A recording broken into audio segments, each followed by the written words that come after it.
예수님께서 우리의 죄를 담당하시고 이제 십자가에 달리시기 위해 예루살렘에 입성하신 종려주일이고 고난주간의 시작입니다. 모쪼록 2024년 종려주일과 고난주간 한 주간 동안 정말 주님에 대한 우리의 믿음이 새로워지고 또한 우리 삶의 부수적인 것들이 아니라 주님을 따라 우리가 본질적인 것을 향해 믿음의 선한 경주를 새롭게 시작할 수 있는 축복된 한 해가 모두가 다 되시기를 주님의 이름으로 축복합니다.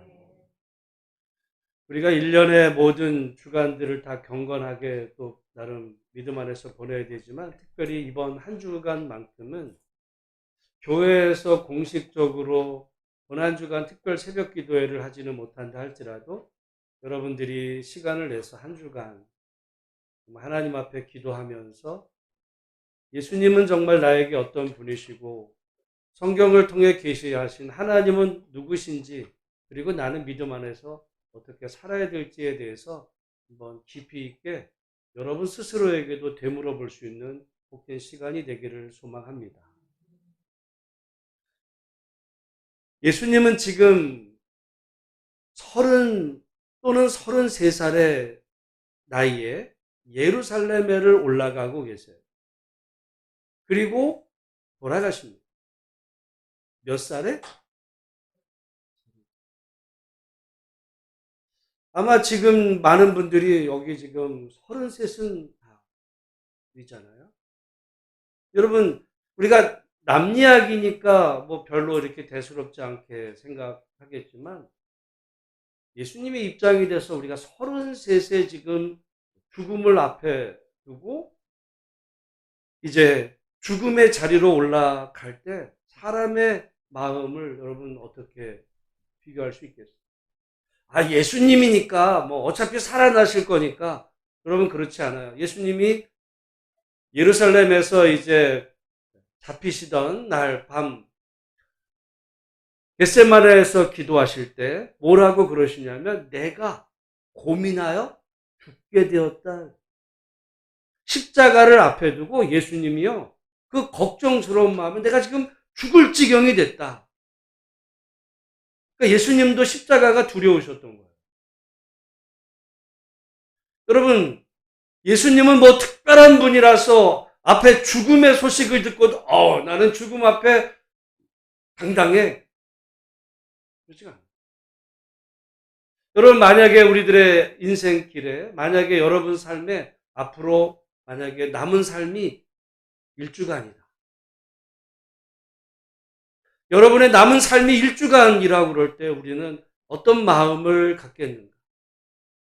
만약에 내가 33인데 일주일 남았다 그러면 정말 기가 막힐 노릇이지만 우리는 예수님보다 지금 뭐 많은 경우는 2배 이상, 2배 반 인생 뭐 정말 많은 삶을 사셨어도 그래도 일주일 남았다. 그러면은 뭐 세상 끝난 것 같이 우리는 절망하고 낙심할 수 있습니다. 여러분, 저는 그런 의미에서 우리에게 일주일이 아니라 또 언제일지 모르지만 우리에게 많은 날들을 미래에 허락하신 하나님께 감사하면서 다만 이번 한 주간 동안 혹시라도 내 남은 인생이 일주일이라면 내 남은 인생이 정말 일주일이라면 나는 이 일주일을 어떻게 보낼 것인가 한번 스스로에게 진지하게 되물어 볼 필요는 있겠다는 거죠. 여러분 이번 일주일간 혹시 내게 남은 기간이 일주일일 때 나는 주 안에서 이번 하루하루를 한 주간을 어떻게 보낼 것인가 한번 되물어 보시면서 주님과의 관계를 새롭게 할 수 있는 복된 은혜가 있으시기를 주의 이름으로 축복합니다.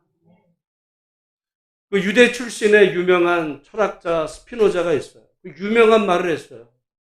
나는 내일 지구에 종말이 와도 한 구리에 사과나무를 심겠다. 아마 다 들어보셨던 말인데 그게 스피노자의 말이지만 제가 유대인에 대해서 공부를 하다 보니까 그건 꼭 스피노자만의 이야기가 아니라 스피노자가 유대인이었기 때문에 할 수 있었던 말이에요. 유대인들은 그렇게 생각합니다. 내일 진정 종말이 와도 나는 오늘 내가 해야 될 일을 한다. 이게 유대인들의 어떻게 보면 믿음의 자세예요. 그런데 오늘 우리 많은 기독교인들은 내일 종말이 온다 그러면은 아마 세상 절망해가지고 낙심해가지고 다 실망하겠죠. 무슨 사과나무를 심어요. 내가 끝장이 나는데. 근데 유대인들은요, 내일 종말이 와도 내가 사과나무를 심겠다라는 그 마음으로 그들이 살아요. 가만히 생각해보면 그 유대인들이 성경을 알았던 거예요. 오늘 우리 기독교인들은 오히려 그런 유대인들을 예수 안 믿은 자들로 마치 이렇게 정죄하면서 오늘 우리에게 남은 날들 다 그냥 내 영광을 위해서 이렇게 살다가 남은 날들 얼마 되지 않다고 하면 절망하고 좌절하고 아마 일주일 남았다 그러면은 그동안 못 해봤던 거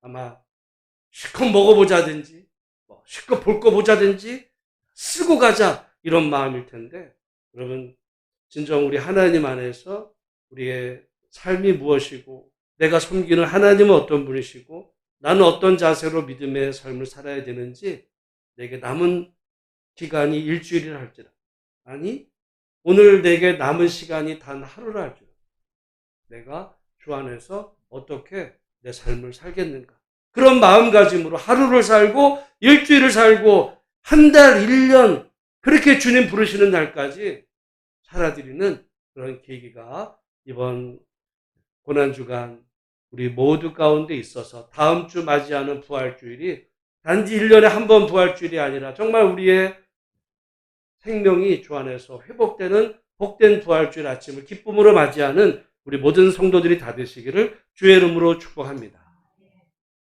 예수님은 이제 일주일을 남겨두실 때 예루살렘을 향하여 올라가세요. 우리 28절 말씀 같이 한번 읽어보겠습니다. 시작. 예수께서 이 말씀을 하시고 예루살렘을 향하여 앞서서 가시더라. 아멘. 여러분 우리나라 이렇게 국어를 보면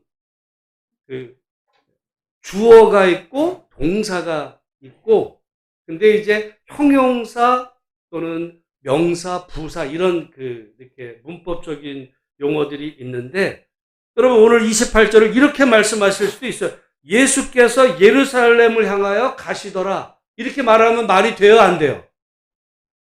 돼. 근데 그래서 여러분 우리가 다른 사람의 말이나 어떤 거를 볼 때 이 부사라는 게 굉장히 중요해요. 부사. 예수께서 예루살렘을 향하여 가시더라 해도 충분히 우리가 다 이해하고 아마 거기 정도까지 생각을 하는데 여기에 이렇게 또 다른 말이 있어요. 예루살렘을 향하여 어떻게 가신대요? 앞서서라는 말을 빼도 돼요, 안 돼요? 돼. 근데 왜 넣었을까요? 그게 강조예요. 그러니까 말에는요, 부사가 중요합니다. 그렇게 읽어야 성경이 재밌고 성경이 우리에게 뭔 말씀을 하려는지를 우리가 알아들을 수 있어요. 그냥 예수님께서 예루살렘 올라가신다. 그럼 누가 몰라? 그런가 보지. 근데 앞서서의 반대는 뭐겠어요? 뒤처져서. 마지막. 지금 예루살렘에 왜 올라가세요? 죽으러야. 예수님이 두려우세요? 안 두려우셨어요? 두려우셨어. 어떻게 알아요? 겟세마네 동산에서 그 예수님 마음을 표현하셨고 그런데 앞에서 보통 같으면 두려운 마음이 있으면 가시는데 우리 말에 그 속담 같은 게 어디에 끌려간다 그래요? 도살장에 끌려가는 소처럼 마지못해서 가기는 가야 되겠는데 앞에 있는 십자가 두려워서 그냥 제자들 뒤에 꽁무니 쫓아가실 수도 있어요. 그나마라도 가지. 일반의 보통의 사람들은 그 앞에 십자가 고통이 있으면 어떻게 해요? 다 도망을 쳐. 근데 예수님은 앞에서. 여러분, 용기란 두려움이 없는 게 아니에요. 예수님은 십자가 앞에도 나는 전혀 십자가 두렵지 않아. 그래서 앞에 가신 게 아니라니까. 그러면은 여러분 조금 표현이 그거는요. 그야말로 정말 세상 그 무대 보고 그건 그 세상 말로 하면 간땡이가 부은 그런 거지. 예수님의 용기는 그런 게 아니에요. 어떤 사람은 겁이 없어. 그런 사람은 꼭 사고 쳐요. 겁 없는 사람. 용기가 아닙니다. 나는 겁이 없어. 물이 겁이 없어. 물에 뛰어드는 거야. 아무런 준비도. 그건 미친 거죠. 여러분, 용기란 그 두려움이 없는 게 아니라 두려움 속에서도 마땅히 자기의 발걸음을 내딛고 행동으로 옮기는 거예요. 지금 예수님 십자가 예루살렘 두려운 길이지만 앞장서서 뒤에서 마지못해 도살장에 끌려가는 소처럼 가신 게 아니라 앞장서서 걸어가시고 마음속에 그런 마음이 있지만 여러분 오늘 우리에게 주어진 어떤 남은 인생이 우리에게 여러분 아마 어떤 시점 안에서는 우리가 다 인생을 마감해야 될 날이 있을지 모르지만 우리 앞에 어떤 십자가 힘든 상황이 생긴다 할지라도 비록 두려운 마음이 있지만 주님을 믿으며 우리가 당당히 해야 될 마땅한 일들을 해가면서 그 걸음을 주님을 향해 옮겨갈 수 있는 복된 성도들이 되시기를 주님의 이름으로 축복합니다. 성경은 그렇게 읽어. 그냥 나온 말이야? 앞서서. 자, 그런데 어떻게 앞서서냐 보니까 이 말씀을 하시고 이 말씀 무슨 말씀입니까? 성경은요, 그러니까 이 앞뒤 이 전후 맥락 문맥을 잘 이해하면서 봐요. 그러니까 이 말씀은 앞에 말씀을 하시고 올라가셨다. 그럼 앞에 말씀이 뭐냐? 그 앞에 보면 예수님께서 비유로 말씀하실 때 열문화 비유를 말씀합니다. 우리가 이 열문화 비유는 잘 익숙하지 않은데 이거는 꼭 뭐와 같냐면 달란트 비유와 비슷해요. 달란트 비유, 마태복음에 보면 달란트 비유가 있어요. 달란트 비유는 여러분 아마 신앙생활하면 다 들어보셨어요. 어떤 주인이 떠나면서 자기 종들에게 달란트를 맡기고 왔는데 어떤 사람에겐 5달란트, 어떤 사람에겐 2달란트, 어떤 사람에게는 1달란트를 맡기고 나중에 돌아와서 맡긴 그 달란트를 점검하는 이 내용이 마태복음에 나오는데 누가복음에는 달란트가 아니라 뭐로 나온다고요? 열문화. 달란트인데 여기는 왜 문화야? 요걸 잘 보셔야 성경이 재밌어요. 여러분 가진 어떤 성경에 보면 그 한 문화는 얼마치의 그 품삯이 되냐면 약 3달치. 그러니까 한 문화는 3달치 봉급이라고 봐요. 오늘 여러분 3달치 봉급을 맡기고 떠난 큰 돈이에요? 작은 돈이에요?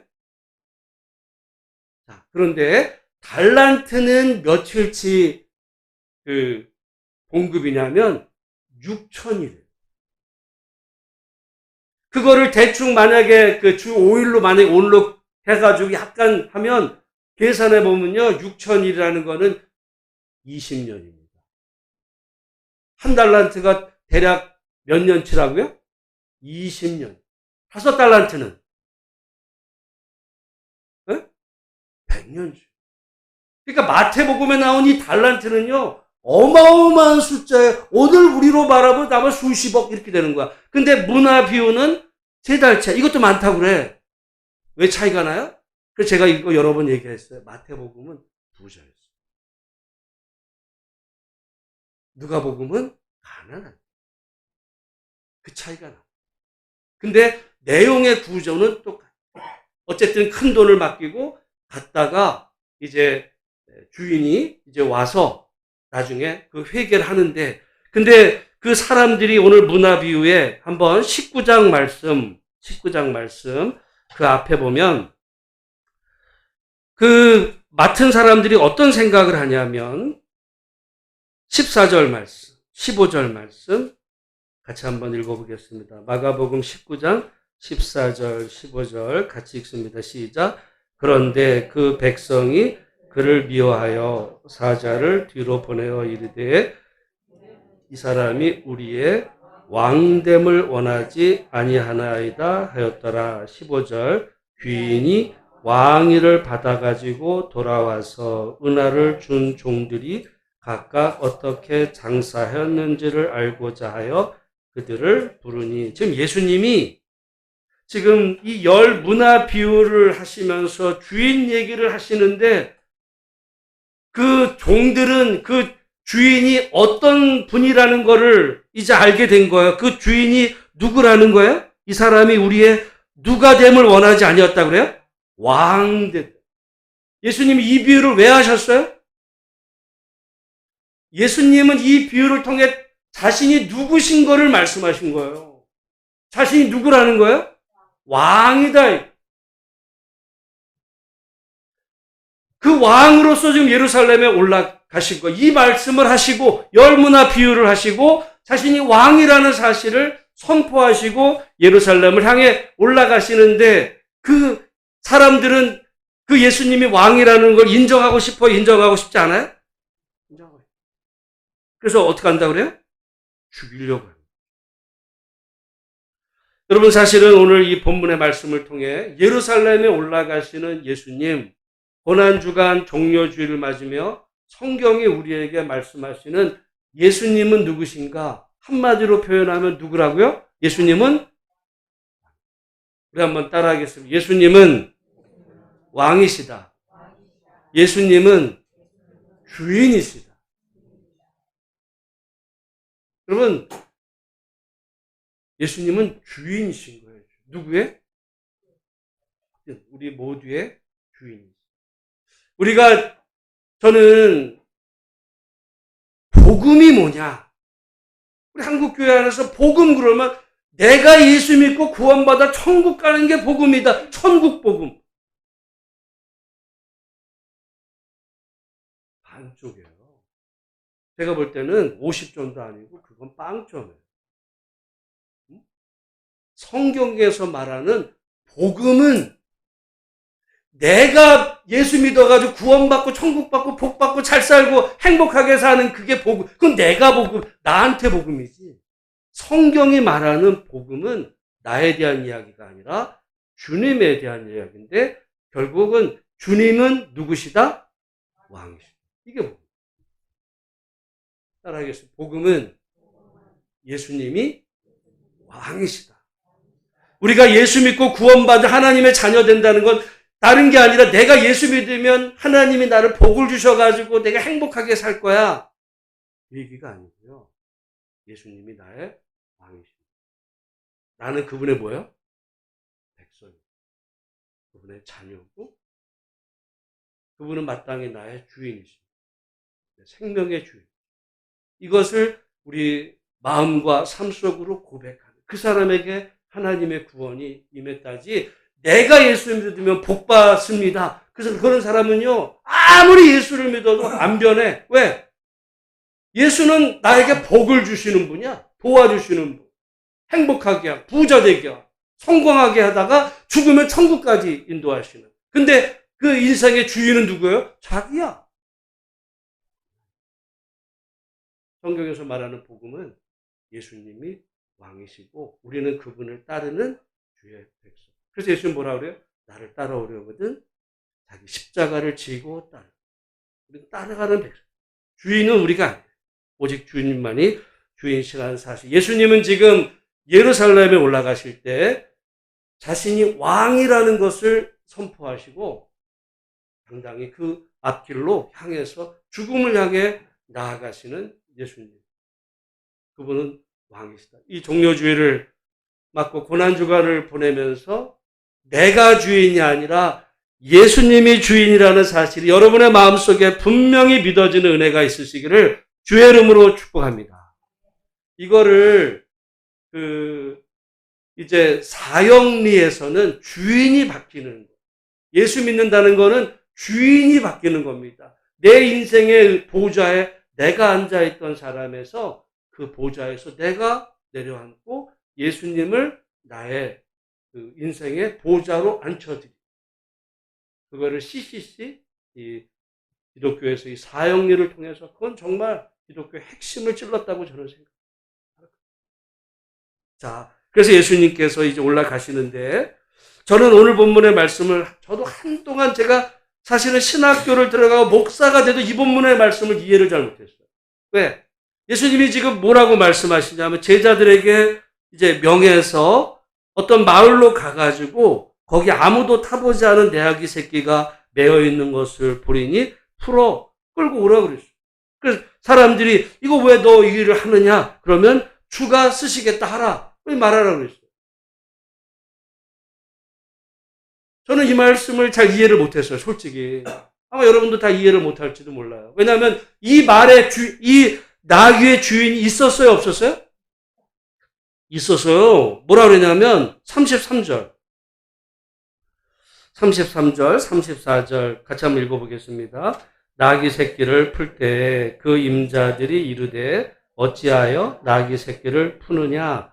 대답하되 주께서 쓰시겠다 하고, 나귀 새끼를 풀 때 그 임자들은 누구의 임자들이에요? 나귀 새끼 임자들이 너 도대체 왜 내 나귀를 가져가? 이렇게 얘기했다는 거예요. 그 나귀의 새끼의 주인이 있었어요, 없었어요? 근데 그걸 예수님은 지금 가져오라는 거 아니야. 여러분 만약에 어떤 다른 집에 차가 있어요. 근데 사람 보내가지고 내가 쓸 테니까 저 차 가져와. 그럼 뭐예요? 아, 그건 도둑놈이지. 왜 남의 거를 내 거라 그래? 그렇잖아요. 그래서 저는 옛날에 혹시 예수님, 이제 목사가 되고서 난 이런 생각을 했다니까? 혹시 예수님이 미리 제자들에게 돈을 줘가지고, 그 값을 미리 줬나? 생각을 해보세요. 왜 남의 거를 가져오라래? 그래서, 예수님이 미리 돈을 지불하고, 그러니까 이제 제자들이 가서, 너 얼마 전에 예수님이, 돈 줬잖아. 그거 지금 주인이 예수님인데, 가져오라 그랬어. 이렇게 말했을 거라고 나는 생각을 했던 적이 있어요. 그건 인간의 생각이에요. 근데 그 얘기가 아니에요. 누가 쓰시겠다는 거야? 주가. 여러분, 주라는 말이 뭐라고요? 왕이라는 거예요. 우리가 이거를 이렇게 민주화 시대를 살다 보니까 이 말씀을 이해가 안 돼요. 그럼 만약에 조선시대로 가봐. 여러분, 조선시대에는 그 나라 백성의 모든 건 다 누구 건지 아세요? 왕 거야. 왕이 잠시 그 신하들에게 맡겨준 거예요. 어느 날, 물론 그 신하가 자기 명의로 된 게 뭐가 있을지 몰라. 근데 어느 날 왕이 너 가, 내놔. 그럼 어떻게 돼요? 오늘날 우리 같으면 소송을 걸죠? 그때는요, 그냥 그 나라의 모든 건 다 왕 것. 왕 것을 잠시 이제 맡아서 이렇게 하다가 왕이 달라 그러면 이제 끝나는 거예요. 오늘 이 본문의 말씀을 오늘 우리 이 시대를 생각하면서 이해하려고 하면 이해가 안 돼. 근데 그 시대로 가면 이해가 되는 거예요. 여러분, 예수님은요, 모든 것의 주인이시다라는 거예요. 무례하신 분이 아니라 남의 것을 뺏으시는 분이 아니라 우리가 섬기는 예수님은 아까 우리 찬양했죠. 만왕의 장난이 아니라 그 말 그냥 나오는 말이 아니에요. 이 세상의 모든 것은 다 누구 거라고요? 예수님 거야. 그럼 여러분의 생명은 누구 거예요? 여러분 거 아니에요. 여러분의 집문서는 내 게 아니라는 얘기예요. 우리가 예수님은 주님이십니다. 예수님은 왕이십니다라는 얘기가 그 얘기인 거예요. 그냥 입으로 하는 얘기가 아니라, 그러니까 예수님이 왕이실 때 내 모든, 심지어 내 생명, 또 내 모든 소유, 내 지금의 관계, 이 모든 것이 다 주님의 것이라는 것을 인정하고 언젠가 주님이 쓰시겠다 할 때 기쁨으로 드릴 수 있는 그 믿음의 자세, 그게 예수님은 왕이십니다.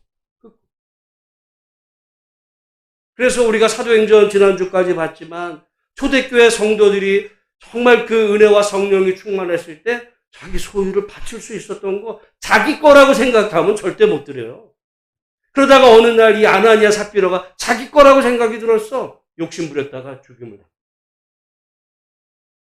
오늘 우리가 이 고난주간을 맞으면서 우리가 소유하고 내 거라고 생각한 거 사실은 하나도 내 것이 없어요. 만약에 여러분 오늘 생명이 여러분 끝나면 여러분이 이제껏 쌓아뒀던 모든 거 어느 날 예수님이 그 비유로 말씀하시죠. 어떤 부자가 그의 소출이 풍성해서 그동안에 이 허름한 곳간을 짓고 새 곳간을 크게 줬는데 어느 날 주님께서 그 생명을 걷어가시면 그 모든 게 누구의 소유가 되겠느냐? 마찬가지예요. 내 거라고 생각하지만 우리 인생의 마지막이 오는 순간 내 것은 아무것도 없어. 뭐 운 좋게 우리 자식에게 유산이라도 물려줄 수 있으면 거기에 의미가 될지 모르지만 그러나 여러분 오늘 우리가 지금 하나님께서 우리에게 주신 이 모든 것들을 하나님의 것이라는 그 믿음으로 그 마음으로 우리의 인생을 살아드리는 복된 성도들이 되시기를 주의 이름으로 축복합니다. 근데 그 주님께 조금 전에 문화 비유를 말씀하셔요. 문화 비유. 그리고 마태복음엔 달란트. 어떤 사람은 5달란트, 2달란트, 1달란트 또는 한 문화, 10문화, 문화를 맡겨주신 거예요. 어떤 사람은 여러분 그러니까 20년치의 그 은혜를 주신 사람이 많이 받은 사람이 있어요. 이 땅에서도. 어떤 사람은 정말 100년치를 5달란트를 받은 사람도 있어. 대부분 우리는 아마 문화비유에 해당할 거예요. 3달치. 만약에 10문화면은 그러면 30개월. 10문화를 많다고 볼 수도 있겠지만 달란트에 비하면 적어. 근데 하나님께서 각자에게 어떤 사람은 5달, 어떤 사람은 1달, 어떤 사람은 10문화, 어쩌면 1문화, 각자에게 주셨어요. 근데 하나님이 내게 맡겨주신 거 누구 거라는 거예요? 여러분 그런 의미에서 보면 하나님이 우리에게 맡겨주신 거 이건 맡겨주신 거예요. 맡겨주신 거. 주인이 따로 있었다는 거예요. 오늘 이 고난주간을 보면서 예수님은 왕이시되 하나님이 내게 지금 주신 것이라기보다는 맡겨주신 것 감사하면서 하나님 왜 나는 5달란트를 주지 않고 왜 나는 한 문화만 주셨어요? 주님이 원하시는 거는 많은 게 아니라 여러분 어쩌면 우리가 감당할 능력이 안 되는 수도 있어요. 제가 이제 경제 이렇게 공부하다 보니까 여러분 가끔 그런 얘기 있잖아요. 어떤 사람이 로또에 당첨이 돼가지고 만약에 하루아침에 한 10억, 20억이 떨어졌어. 그 사람 훗날 어떻게 돼요? 망해. 왜? 감당할 능력이 안 돼. 다 될 것 같죠? 하나님이 어쩜 우리에게 적게 주신 거는 우리의 능력에 맞게 그것밖에 주시지 않은지도 주신 것에 그러니까 더 많이 받은 사람 보고 왜 나는 저만큼 안 줘요. 만약에 그런 마음으로 그거 받으면요 망한다니까요. 하나님 우리에게 원하시는 건 많이가 아니라 하나님이 이미 주신 것만이라도 하나님 앞에서 우리가 어떻게 믿음으로 살아가는지가 중요한 거예요. 하나님이 나에게 허락하시지 않은 것을 부러워하거나 배합하기보다는 하나님이 이미 내게 주신 은혜의 분복 안에서 정말 감사하며 그러나 이 모든 것들이 내 것이 아니라 주님 그렇게 하나님 앞에 감사하며 믿음 생활 해가시는 복된 성도들이 다 되시기를 주의 이름으로 축복합니다. 여러분 물질이 내 것이라고 생각하면요 절대로 헌금 못해. 내 건데? 주님 뭐까지? 생명. 여러분의 자식도 선물로 주신 은혜. 자 그런데 그래서 주님께서 주가 쓰시겠다라 그 말씀의 의미가 미리 예수님이 뒤로 돈 주고 그 얘기가 아니라 주님 왕. 그런 권한이 있으시다니. 왕으로서.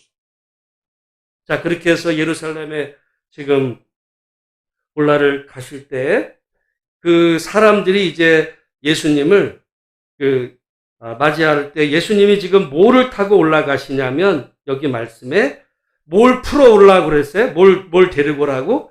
나귀? 나귀. 여러분, 나귀는 일종의 말이에요, 말. 그죠?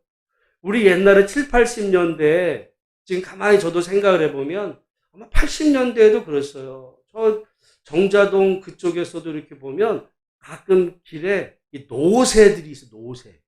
노새가 뭐 하는 거예요? 짐 끄는 말 종류들이 있었어요, 노새들이. 여러분, 80년대에 있었어요. 지금 기억이 나, 제가, 노새들이. 그러니까 말 종류도, 그럼 말은 뭐 하는 걸까? 그런 말 종류가 있는데, 노새는 전쟁용일까요? 그건 짐 끄는 거야. 말에다가 짐을 싣고 보내요? 그거 말은 뭐에 써요? 전쟁. 여러분이 만약에 어떤 우리나라 뭐 옛날 드라마 같은 거 보면 군사들이 이렇게 할 때 앞에서 장군들은 못하고 진격해요? 말 타고. 오늘날 여러분 말 그러면 오늘날로 말하면 탱크하고 비행기 같은 거. 탱크비. 어느 나라가 군사력이 센 나라에 탱크가 좋은 나라, 비행기, 그런 거죠.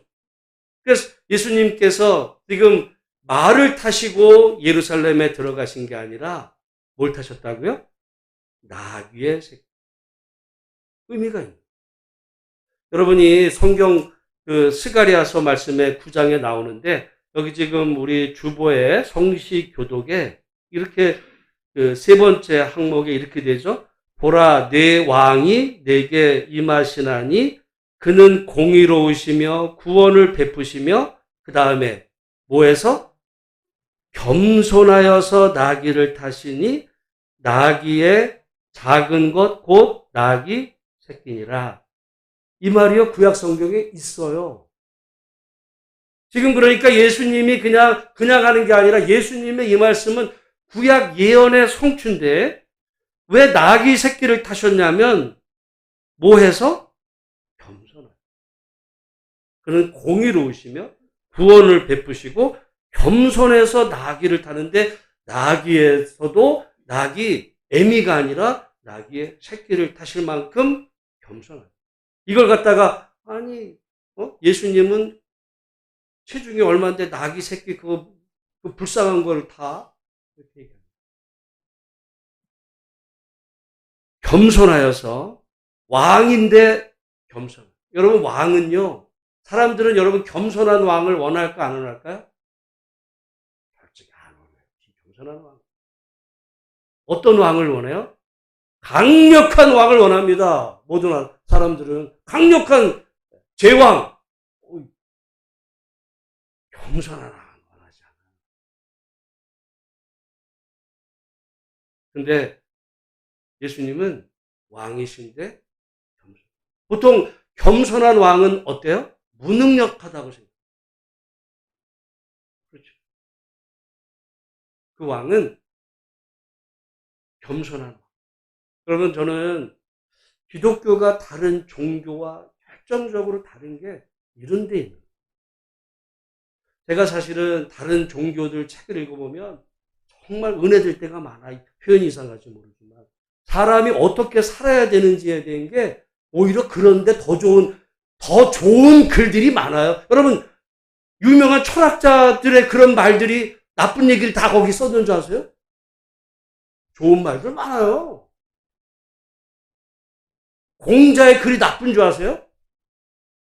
얼마나 좋은 글이 많은데 근데 왜 여러분 기독교 어떻게 보면 제가 성경을 읽으면서 성경은 우리에게 요렇게 저렇게 살아라 이런 얘기 하지 별로 않아요. 성경은요 하나님의 계시야. 성경이 결국 하려는 얘기는 네가 이렇게 저렇게 살아야 된다는 이야기가 아니라 하나님이 어떤 분이시냐를 얘기하는 거예요. 나머지는 네가 적용하는 거야. 하나님은 누구시라고요? 어떤 왕? 겸손한. 보통 세상의 왕은요 겸손하지가 않아. 사람들은 다 능력을 원하는 거, 능력 있는 카리스마. 여러분 지금 선거철에 3년 후에 대선이 있습니다. 어떤 대통령을 원해요? 능력 있는. 세상은 다 그런 지도자를 원해. 무슨 겸손한 왕을 원해. 주님과 세상이 다르다.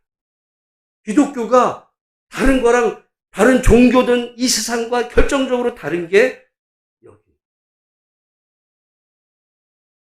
그분은 겸손하고 정의. 그래서 그것의 상징적인 의미로 나귀의 새끼를 다시. 왜 이 말을 기록했냐면 중요한 건 그러면 우리는 어떻게 살아야 되느냐가 나오는 거예요. 사실 이 본문에 우리 보고 어떻게 살라는 얘기는 안 해. 근데 다른 종교는 해요. 우리가 유교를 몰라서 그러지 유교는 그런 얘기를 해. 제가 새벽 기도에 몇 번 그 얘기를 했는데 제가 이런 얘기를 드렸어요. 모든 종교는 다 사랑을 얘기해요. 우리는 기독교만 사랑을 얘기한다 생각해. 천만의 말씀 모든 종교가 다 사랑을 얘기해. 유교가 사랑을 얘기해요. 근데 그 유교의 사랑은 뭐냐? 그게 우리가 한문으로 아는 인이야, 인. 근데 인이란 어떤 사랑이냐? 사람과의 관계 속에서 자기가 해야 될 도리를 다하는 걸 사랑이라고 그랬어요. 부모 자식 간에 자식은 부모를 효도하고 부모는 자식을 잘 돌보고 형제 간에 우애하고 친구들 간에 의리 나가서 정의롭게 행하고 관계를 잘하는 거. 여러분 그게 사랑이지. 사랑이죠. 근데 어느 종교의 사랑이라고 그게? 기독교 아니에요. 뭐라고요? 그게 공자가 말한 유교의 사랑이야. 불교도 사랑을 얘기한다고 그랬어요. 불교가 사랑 뭐예요? 그건 자비야. 자비가 뭐예요? 자기보다 어려운 사람을 그냥 불쌍하다 안 됐다 그러는 게 아니라 그 사람의 그 고난을 내가 도와서 해결해 주는 거예요. 그러니까 제가 볼 때는 이 불교의 자비도 위대해요. 여러분 사실 지나가면서 어려운 사람 있을 때 마음은 가지만 실제로 도와줄 수 있어요? 안 됐다고만 느끼지. 근데 불교의 자비는 돕는 거야. 불교의 사랑도 위대한 거예요. 나쁜 게 아니야. 근데 기독교의 사랑은 정말 위대한 거예요. 기독교의 사랑은 뭐라고요? 죽어주는 거야. 예수님이 우리를 위해서 죽으신 거죠.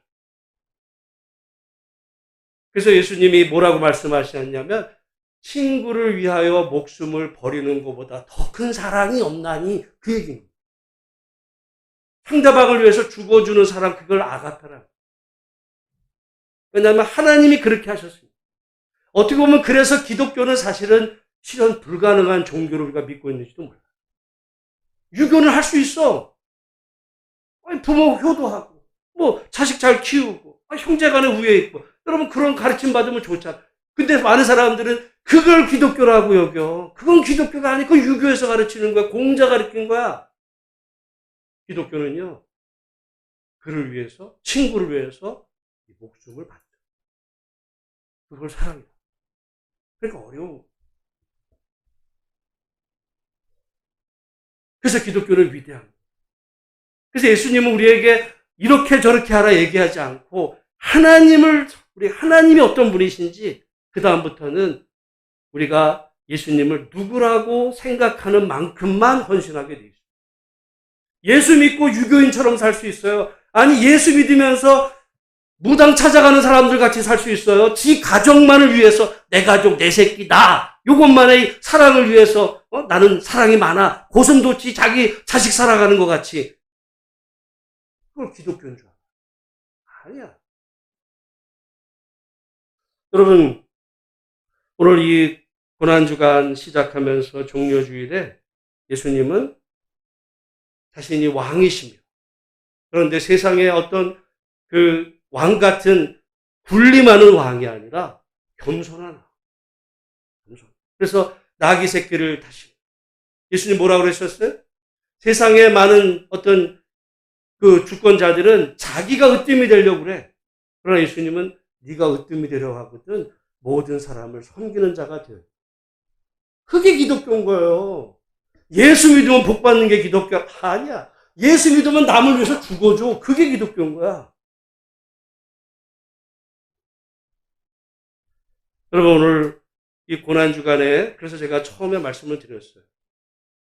예수님은 누구시고 우리가 우리의 그 예수 믿는 우리의 인생을 어떻게 살아야 되는지 쉽지 않은 일. 그래서 예수님의 사랑을 우리가 실천하려면 그래서 성령으로 충만해요. 하나님의 성령으로 충만하지 이 모든 것들은 다 이론이에요. 성령 충만한 만큼만 주님 뜻대로 주님을 닮아 살 수 있기에 그래서 주님 우리에게 끊임없이 성령 충만 말씀하십니다. 이번 고난주간 진정 성령으로 충만해서 예수님은 왕이시고 나의 모든 것은 다 사실은 주님의 것인데 잠시 주님이 내게 맡겨주신 그 은혜 분복 감사하면서 정말 주님이 우리에게 원하시는 것처럼 겸손한 공의로 그래서 정의로운 힘센 자를 따라가는 게 아니고요. 센 놈을 따라가는 게 아니라 그 길이 고난의 길일지라도 의로운 길을 걸어갈 수 있는 그런 믿음의 성도들이 다 되시기를 주의 이름으로 축원합니다. 사람들은요 예수님을 왕이라고 받았어요. 그래서 뭐라고 그랬냐면 여기 지금 38절 같이 한번 읽어보겠습니다. 시작. 이르되 찬송하리로다 주의 이름으로 오시는 왕이요. 예수님을 지금 누구라고 불렀어요? 왕입니다. 근데 이 사람들이 나중에 예수님을 향해서 뭐해요? 돌 던져. 왜? 예수님은 무능한 왕이요. 아까 말씀을 왕은 어떤 거예요? 카리스마로 말 타고 세상을 정복하는 이런 힘센 왕인데 그런 왕인 줄 알고 예수님 왕이요 그랬는데 예수님이 지금 어디로 나중에 어떻게 돼요? 십자가에서 처량하게 죽네? 그게 무슨 왕이야? 저런 무능한 건 죽여? 이렇게 나오고. 여러분 우리가 예수님 이렇게 믿을 수 있어요. 내가 예수님은 주님이십니다. 왕이 이 사람도 고백했다니까요. 근데 예수님을 잘 몰랐어. 이 사람들을 이야기를 보면서 혹시라도 여러분 나중에 이 땅의 삶이 다 맞춰진 하나님 앞에 섰을 때 저는 제가 왜 이런 설교를 자꾸 하냐면 여러분 만약에 하나님 앞에 섰을 때 하나님이 이런 분이었어요? 우리 목사님이 그렇게 안 가르쳤는데요? 그래서 제가 목사가 하나님 앞에서 책임이 큽니다. 그래서 성경에 아무나 교사 되려고 하지 말라.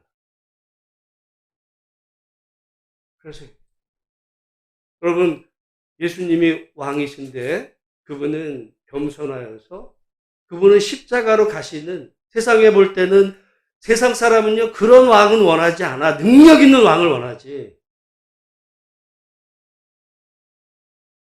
그런 왕인 줄 알았는데 예수님이 십자가에 달리실 때 침 뱉고 돌아서요. 오늘 이번 한 주간 우리 인생의 마지막 순간이 오지 않았지만 정말 예수님은 누구신지 기독교가 뭔지 기독교는 제가 볼 때 정말 위대한 거예요. 다만 사람들이 그렇게 안 살아. 이게 기독교의 문제예요. 제가 새벽 시간에 그런 인도의 간디 얘기를 했습니다. 간디. 인도에서의 간디는 우리나라로 치면은 이승만, 박정희, 전두환 다 포함한 거. 그 정도의 인물이야. 그 간디가 성경을 보고 성경에 하나님이 너무 좋은 거야. 이 사람은 알았어. 하나님이 이런 분이구나.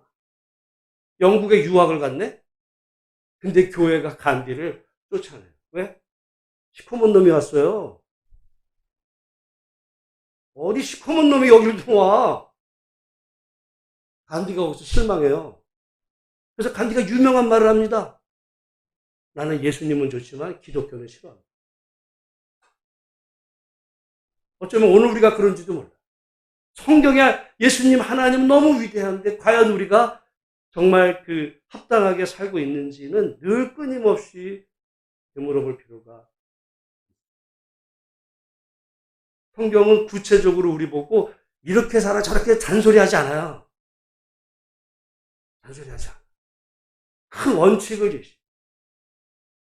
하나님은 왕이시고 너는 그분의 종이고 그분이 주인이시고 잠시 너의 모든 것들은 맡겨지고 언젠가 그거를 계산할 날이 있어.